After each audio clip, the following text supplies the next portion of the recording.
एक सुंदर गांव में एक बुद्धिमान नारी रहती थी। उसका नाम था लीला। वह गांव की सभी समस्याओं का समाधान निकालती थी और लोगों की मदद करती थी। गांव के लोग उसे बहुत सम्मान देते थे। एक दिन गांव में एक प्रसिद्ध ऋषि आए। उनका नाम था आनंद। ऋषि ने गांव में शांति और प्रसन्नता देखकर लीला की प्रशंसा की।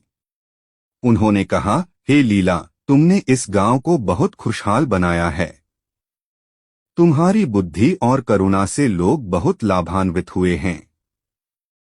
लीला ने विनम्रता से कहा, महात्मा, यह मेरा कोई विशेष गुण नहीं है। मैंने भी जीवन में बहुत संघर्ष किया है।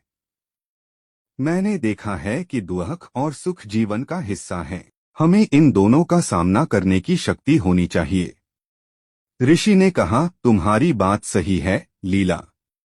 जीवन में उतार चढ़ाव आते रहते हैं। महत्वपूर्ण यह है कि हम इन परिस्थितियों से कैसे निपटते हैं। हमें धैर्य और शांति बनाए रखनी चाहिए। लीला ने पूछा, महात्मा, आप जीवन में क्या सीखे हैं? ऋषि ने मुस्कुराते हुए कहा, मैंने सीखा है कि क्रोध और लोभ मन को अंधा बना देते हैं। हमें इनसे दूर रहना चाहिए। हमें दूसरों की मदद करनी चाहिए और हमेशा सत्य का मार्ग अपनाना चाहिए। लीला ने कहा, महात्मा, आपकी बातें बहुत सार्थक हैं। मैं इन बातों को हमेशा याद रखूंगी। ऋषि ने कहा, लीला, याद रखो, ज्ञान केवल किताबों में नहीं मिलता है।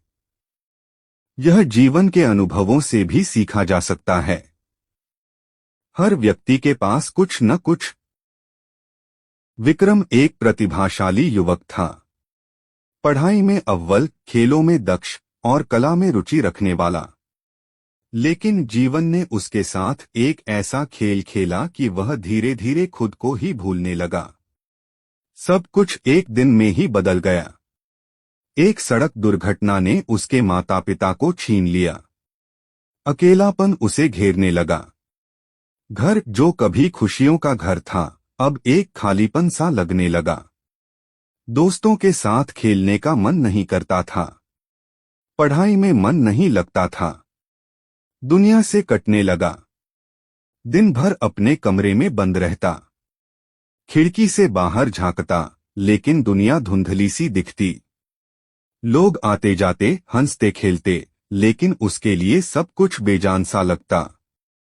खाने पीने में भी रुचि नहीं रही। शरीर दुर्बल होता जा रहा था। एक दिन उसके पड़ोसी ने उसे देखा। उनकी चिंता बढ़ गई। उन्होंने समझाया, विक्रम, इस तरह से जीवन व्यर्थ नहीं जाएगा। तुम्हारे माता पिता भी यही चाहते होंगे कि तुम खुश रहो। विक्रम ने सिर झुका लिया। उसे पता था कि वह गलत कर रहा है, लेकिन खुद को संभाल नहीं पा रहा था। पड़ोसी ने उसे एक पुस्तकालय में ले गए। वहां किताबों की दुनिया ने उसे एक नया रास्ता दिखाया।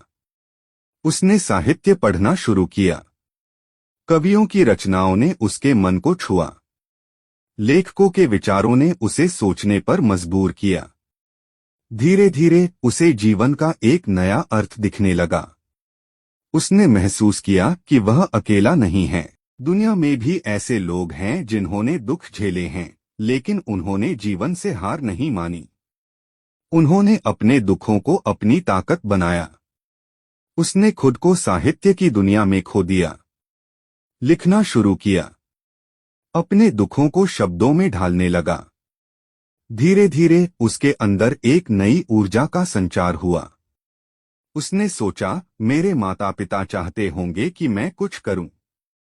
मैं अपने जीवन को सार्थक बनाऊं। उसने एक साहित्यिक संस्था बनाई। युवाओं को लेखन के लिए प्रोत्साहित किया। उनकी प्रतिभा को निखारा। धीरे धीरे वह फिर से उसी विक्रम बन गया जो कभी हुआ करता था। खुश, संतुष्ट और जीवन से जुड़ा हुआ। उसने महसूस किया कि दुख ने उसे तोड़ा नहीं, बल्कि मजबूत बनाया।